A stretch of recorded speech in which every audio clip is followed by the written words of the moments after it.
Hello guys, आप सबका welcome है मेरी इस चैनल में। आप सब कैसे हो? आई होप आप सब ठीक होंगे। तो चलिए स्टोरी को हम स्टार्ट करते हैं। लेकिन स्टोरी को स्टार्ट करने से पहले प्लीज़ मेरे चैनल को लाइक शेयर सब्सक्राइब ज़रूर कीजिएगा। प्लीज़ प्लीज़ प्लीज़ मेरे चैनल को लाइक शेयर सब्सक्राइब ज़रूर कीजिएगा और कमेंट ज़रूर कीजिएगा।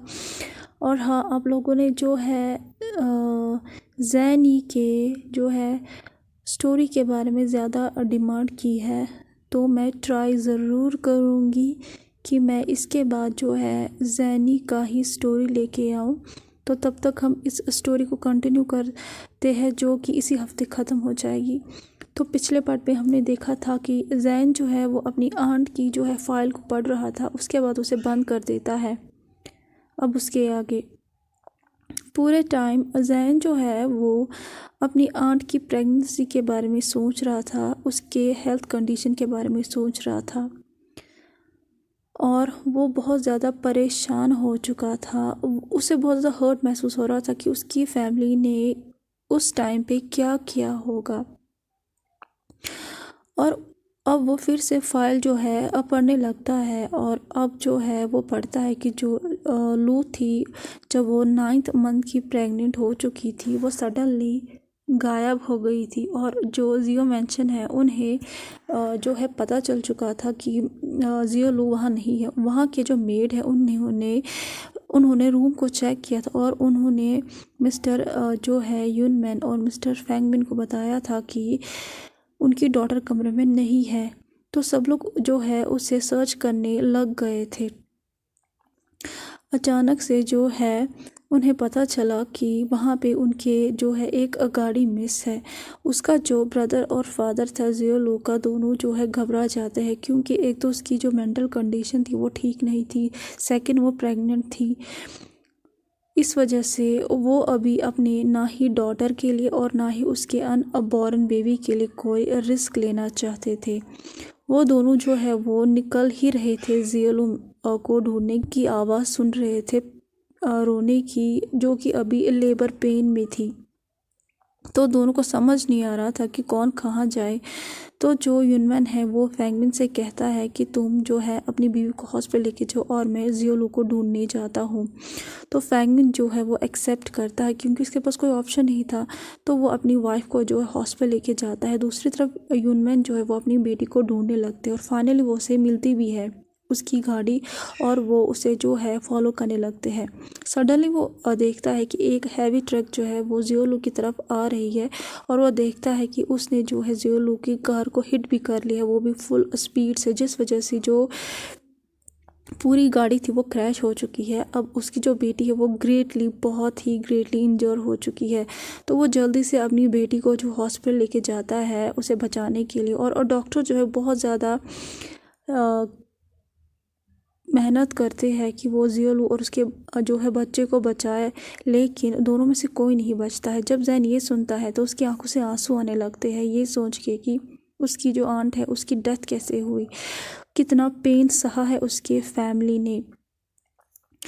और वो ये भी सोचता है कि जिन जूशन ऐसे कैसे कर सकता है। उसे जो है अभी जिन जूशन पे बहुत ज़्यादा गुस्सा आ रहा था, और वो ये भी सोचता है कि जिन जूशन ही उसके आंट के डेथ के जो है के पीछे का रीज़न है और उसके फैमिली पेन के पीछे का रीज़न है। और वो सोचता है कि मैं 3 बार अजीम जुश्मन से मिल चुका हूँ, वो नाइस पर्सन दिखता है, लेकिन किसने सोचा होगा उसके प्योर और इनोसेंट फेस के पीछे कितना ईविल पर्सन है। उसके बाद वो एलेक्स से कुछ मिनट बात करता है और एलेक्स वहाँ से चला जाता है कुछ मिनट्स बाद। और वो समझ में उसे नहीं आ रहा था कि एक्चुअली जिन जुश्वान जो है उसी की वजह से सब कुछ हुआ है या नहीं हुआ है। उसके बाद जैन जो है वो अपने साथ ही कहता है मुझे सब कुछ पता करवाना है जिन जुश्वान के बारे में। उसके बाद वो अपने फादर का बारे में सोचता है कि उसने फादर को कितना हर्ट किया है, उसके फादर ने इस कंपनी के लिए क्या कुछ नहीं किया है, और वो मना कर रहा था कि वो इस कंपनी को ज्वाइन नहीं करेगा। उसके बाद वो अपने फ़ोन की तरफ देखता है और वो चाहता था कि वो अभी अपने फादर को फ़ोन करे, और वो फ़ोन को उठाता भी है, लेकिन वो उसे जो है नर्वस फील होने लगता है, क्योंकि कुछ सालों से उसने अपने फादर से जो है नॉर्मली बात नहीं की थी। वो जब भी बात करता था वह ऐसे बात करता था कि जैसे उसकी फादर ऑनर हो और वो एक जो है उनके नीचे अंडर काम करने वाला कोई पर्सन हो। तो वो अपने फ़ोन को वापस रखता है और वो सोचने लगता है वो क्या करे, लेकिन वो सोचता है कि वो उसका जो है डैड है, चाहे वो कैसा भी बिहेव करे उसे हेजिटेट नहीं करना चाहिए अपने डैड के साथ बात करने में। अब हमें जिन मेंशन दिखाया जाता है। शिवान जो है वो रेडी हो रहा था मीटिंग के लिए। आज जो मीटिंग थी उनकी जियो फैशन इंडस्ट्री के साथ, जियो जैन के साथ, और वो बहुत खुश और एक्साइटेड था। वो रेडी हो जाता है और वो जिन कॉरपोरेशन जो है चला जाता अपनी गाड़ी से, और वो जो है इन्फॉर्म करता है एक पर्सन को जो कि अभी सीईओ के चेयर पे जो है लग्जरियस कैबिन में 18 फ्लोर पे बैठा हुआ था।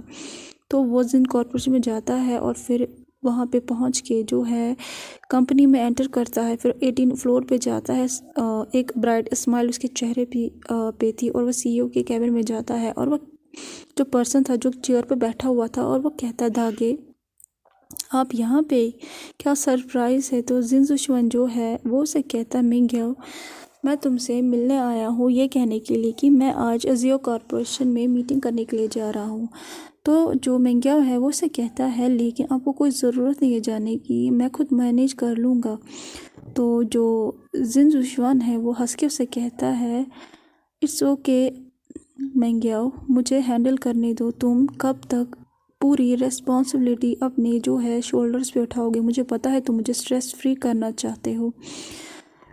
तो जिनजुशवान से कहते हैं ऑलरेडी 4 बजने ही वाले हैं, कुछ ही मिनट बचे हैं मीटिंग को स्टार्ट होने में। और वो जो है मुड़ जाता है जाने के लिए। तो मिंग्याओ उससे कहता है वेट दागे, मैं भी आपके साथ चलता हूँ। तो जिनजुशवान के पास कोई ऑप्शन नहीं बचता है और वो कहता है ओके। उसके बाद दोनों वहाँ से चले जाते हैं। जिनजुशवान जो है वो आगे चल रहा था और मिंग्याओ उसके पीछे चल रहा था। तो वो जो मिंग्याओ है वो अपने मन में सोचता है और वो अपने ब्रदर के बैग की तरफ देख रहा था चलते चलते। अपने मन में कहता है ब्रदर, मैंने सोचा था कि मैं आपकी सारी खुशियों को डिस्ट्रॉय कर दूंगा और मैं उस सारी चीज़ को मिटा दूंगा जिससे आपको प्यार है। वो ये अपने मन में कह रहा था, लेकिन इतने सालों बाद भी आज जो है आप कितना चेंज हो चुके हैं, आपकी जो ज़िंदगी वो पूरी तरीके से बर्बाद हो चुकी है। वो ये जो है अपने मन में सोच रहा था और उसकी आंखें जो है डार्क हो चुकी थी। उसके बाद वो कहता है ये लड़का जो जियो जैन है, मुझे लगता है ये जियो फैंगमिन का बेटा है, लेकिन आप उसमें इतना इंटरेस्ट क्यों दिखा रहे हैं जैसे कि वो आपका बेटा है। क्या वो सच में आपका बेटा है? क्या जियो जैन के जो है इन्फॉर्मेशन में मैंने कुछ मिस कर दिया है? उसके बाद वो फिर से सोचता है और वो अपने मन में कहता है मुझे आपकी स्माइल पसंद नहीं है जो आपके चेहरे पे आती है, मैं आपको बर्बाद कर दूंगा। जो भी आपके ज़िंदगी में आपको होप देगा मैं उसकी ज़िंदगी को हेल्पलेस कर दूंगा, उसकी ज़िंदगी को जो है मिसेरेबल कर दूंगा। जब आपको पता चलेगा जिससे भी आपने प्यार किया, चाहे वो आपकी मदर हो या चाहे आपकी गर्लफ्रेंड जियो लू हो, उसे मैंने मार डाला है।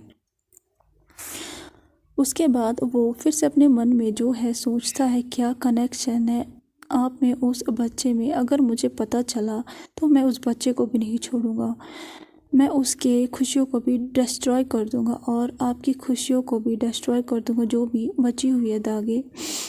मैं आपको इतना हेल्पलेस बना दूंगा, आपकी ज़िंदगी को ऐसे बर्बाद कर दूंगा जिसमें कोई होप नहीं बचेगी, और मैं आपको एक लाइफलेस पर्सन बना दूंगा जो कि अल्कोहल और ड्रग्स में जो है डूबा रहता है, जो कि एक डेड पर्सन की तरफ चलता है अंधेरे में और अपने मौत का वेट करता है। ये जो पूरी जो बातें थी ये अभी जो है मिंग्याओ के दिमाग में चल रही थी और जिनजुशवान जो है उसे कुछ भी जो है पता नहीं था। वो जो है वो अभी सोच रहा था कि वो मीटिंग में जा रहा है, वो एक्साइटेड था अपने बेटे को देखने के लिए और वो विश कर रहा था कि जो उसके जो न्यू प्रोजेक्ट है वो जैन एक्सेप्ट करे और वो इसी बहाने जैन से मिलता रहेगा। उसे नहीं पता था कि उसका जो ब्रदर है वो कितना ईवल है। तो जो जिनजुशवान है वो अपने मन में सोचता है शायद मैं उससे एक फ़ादर की तरह बात ना करूं, लेकिन मैं दूर से ही उसे देख के खुश रहूँगा, मैं उसके खुशी में खुश रहूँगा। जब वो लोग दोनों मीटिंग रूम में एंटर होते हैं उसके बाद वो अपने अपनी सीट पर बैठते हैं और फिर मैनेजिंग डिपार्टमेंट के साथ कुछ मिनट बात करते हैं। उसके बाद जैन भी अंदर आ जाता है अपने पर्सनल असिस्टेंट हाउसवान के साथ। कुछ मिनट्स बाद मीटिंग स्टार्ट होती है और उसके बाद जो है जिन कंपनी जो है अपनी कंपनी है वो एक्सप्लेन करना स्टार्ट करती है अपने न्यू और प्रोजेक्ट के बारे में। और पूरे टाइम जैन जो है वो साइलेंटली ऑब्जर्व कर रहा था जिन दुश्मन को, वो भी कोल्ड लुक दिखाकर। जब अब मीटिंग ख़त्म हो जाती है तो जैन जो है वो कहता है ओके। उसके बाद वो उसे कहता है कि फाइनली डील जो है मैं आपको देता हूँ। उसके बाद दोनों जो है वो साइन करते हैं डॉक्यूमेंट्स को, लेकिन जैन कोई रिएक्शन नहीं दिखाता है। उसके बाद वो वहाँ से जाने लगता है और जिन दुश्मन की तरफ एक बार भी नहीं देखता, जिस वजह से जिन दुश्मन सैड हो जाता है जब वो देखता है कि उसका जो बेटा है वो उसकी तरफ कोल्ड लुक से देख रहा है। लेकिन दोनों को पता नहीं था कि एक पर्सन जो है वो पूरे नफ़रत भरे नज़रों से उन दोनों की तरफ देख रहा है। अब हमें जियो मैंशन दिखाया जाता है जहाँ पे जो जियो यू है, जियो जैन की मदर, वो लाइब्रेरी में भी मैगज़ीन पढ़ रही थी काउच पे। तो कोई उसके जो है दरवाज़े पे नॉक करता है तो उसे इजाज़त देती है। तो वो पर्सन अंदर आता है, वो करता है, उसे कहता है आज जिन दुश्मन मास्टर जैन के पास एक प्रोजेक्ट ले गए थे और दोनों जो है उस प्रोजेक्ट को एक साथ ही करेंगे। जब जियो लू को ये पता चलता है वो कोई रिस्पॉन्स नहीं करती है और वो उस पर्सन को वहाँ से जाने के लिए कहती है। उसके बाद वो एक क्रिस्टल बॉल को अपने हाथ में लेती है और फिर काउच के साथ लीन हो जाती है और कुछ सोचने लगती है और वो कहती है जिन दुश्मन तुम ऑलरेडी अपनी लिमिट्स को जो है उस दिन क्रॉस कर चुके थे। मैंने तुम्हें वार्न किया था कि मेरे बेटे के करीब मत आना। लगता है कि तुमने इस जो है वर्ड को सीरियसली नहीं लिया। यू को पता था कि जिन दुश्मन जियो जैन का 2 साल से जो है फॉलो कर रहा है, उसे जो है पता है जैन के बर्थ सीक्रेट के बारे में। एक्चुअली जिन दुश्मन को पता है कि वो यू और फैंगमिन का बेटा नहीं है, वो जियोलू और जिन दुश्मन का ही बेटा है, क्योंकि उसने कुछ सर्वेंट्स को जैन के मैंशन में भेजा था उसके जो है बालों को कलेक्ट करने के लिए, और उसी से उसने डीएनए करवाया था। उससे पता चला था कि वो उसका बेटा है। जब जिन दुश्मन को पता चला तो वो सीक्रेटली अब जैन को फॉलो कर रहा था। जब उसकी मदर को पता चला तो उसने सीरियसली उससे जो है कहा था कि वो उसका फॉलो ना करे, जिस वजह से जिन दुश्मन ने प्रॉमिस किया था कि वो सिर्फ उसे दूर से देखेगा। लेकिन अब जब उसे ये पता चला तो वो अब खुश नहीं है।